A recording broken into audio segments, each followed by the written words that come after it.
Lalu bagaimana jika kita sholat menggendong bayi atau bayi duduk di pangkuan kita ketika kita sholat? Batal tidak sholat kita? Dilihat dulu. Bayi ini dari pagi sampai sore belum diganti pampersnya. Lebih kuat mana antara sudah kencing atau belum kencing? Sudah kencing pasti ya. Jarang bayi dari jam 7 sampai duhur, apalagi sampai asar, belum kencing, itu jarang. Ada kemungkinan besar bayi ini sudah kencing. Apalagi sudah nampak jelas. Si pampersnya itu mengembang. Pasti ada air kencingnya nih. Kemudian kita sholat. Yakin nih, intinya yakin. Si bayi ini membawa najis di pampersnya.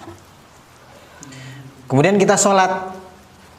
Bayi itu atau balita ya, di bawah umur 5 tahun, dia duduk di pangkuan kita. Sholat kita batal atau tidak? Batal. Kenapa? Karena kita membawa najis. Apalagi suka ada anak-anak yang ketika sholat, kita sujud, dia langsung naik ke punggung kita. Kita menggendong bayi atau menggendong balita. Maka sholat kita batal kalau di pampersnya ada najisnya. Kenapa? Karena kita membawa najis.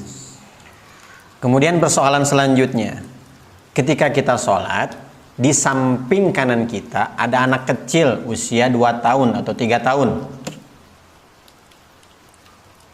Dan kita lihat pampersnya itu sudah mengembang, sudah kencing ini. Cuman kan kering, jadi tidak memindahkan najis. Ketika kita sholat, dia di samping kita sholatnya. Namanya juga anak kecil ya.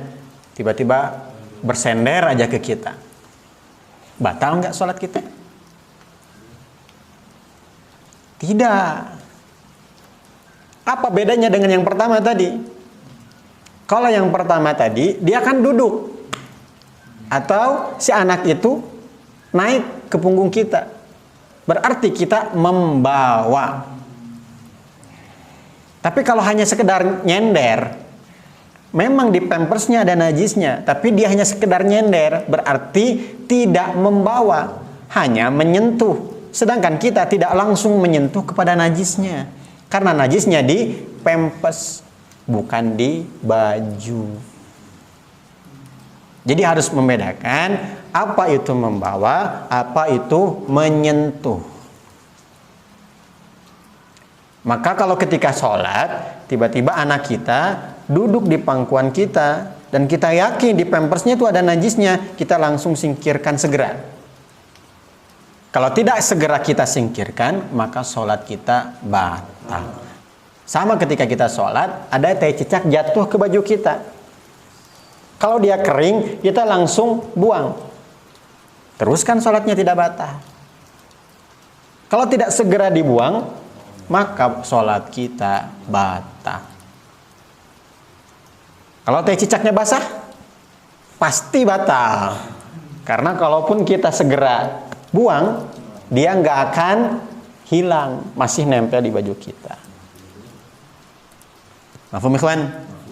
Maka untuk itu, kalau kita punya anak kecil, kemudian kita mau sholat di rumah, sholat duha, kita cebokin dulu anak kita, sehingga kita sholat masih bisa menggendong anak kita. Karena si anak ini dalam keadaan suci. Mafhum ikhwan? Wallahu a'lam bishawab.